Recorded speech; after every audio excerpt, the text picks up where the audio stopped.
દેશના 17 રાજ્યોમાં ચોમાસાની એન્ટ્રી. ભારે વરસાદથી મુંબઈ જળબંબાકાર. રાજસ્થાનમાં બેઋતુ. દેશમાં 17 રાજ્યોમાં ચોમાસાની એન્ટ્રી થઈ ચૂકી છે. બુધવારે ચોમાસું સમયથી 12 દિવસ પહેલા છત્તીસગઢ અને 13 દિવસ પહેલા ઓડિશા પહોંચ્યું હતું. બંને રાજ્યોના કેટલાક જિલ્લાઓમાં ભારે વરસાદ થયો છે. મહારાષ્ટ્રના મુંબઈ, નવી મુંબઈ, થાણે, પાલઘર, રાયગઢમાં ભારે વરસાદ થઈ રહ્યો છે. અહીં વરસાદને લઈને યલો એલર્ટ આપવામાં આવ્યું છે. બદલાપુર, ઉલ્હાસનગર, કલ્યાણ, ડોંબિવલી અને થાણેના વિવિધ વિસ્તારોમાં પાણી ભરાઈ ગયા છે. રાજસ્થાનમાં હવામાનના 3 રૂપ જોવા મળી રહ્યા છે. બુંદી જિલ્લામાં તીવ્ર ગરમી પડી રહી છે. અહીં ગામમાં એક વૃદ્ધ મહિલાનું મૃત્યુ થયું છે.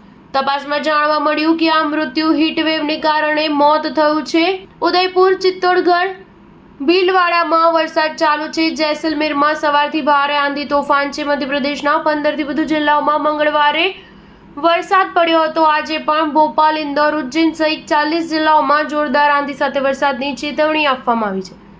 કેટલાક જિલ્લાઓમાં આંધીની ઝડપ 50 કિલોમીટર પ્રતિ કલાક સુધી હોઈ શકે છે. આજે બિહારના 12 જિલ્લાઓમાં વરસાદ અંગે યલો એલર્ટ આપવામાં આવ્યું છે. કેરળ, તમિલનાડુ, પુડુચેરી, કર્ણાટક અને આંધ્રપ્રદેશમાં હવામાન ખરાબ રહેશે. 28 થી 30 મે દરમિયાન આ રાજ્યોમાં અલગ અલગ સ્થળોએ ભારે વરસાદની ચેતવણી જારી કરવામાં આવી છે. છેલ્લા 24 કલાકમાં કેરળ અને દરિયાકાંઠાના કર્ણાટકમાં ઘણી જગ્યાએ 100 મિલીમીટરથી વધુ વરસાદ નોંધાયો છે.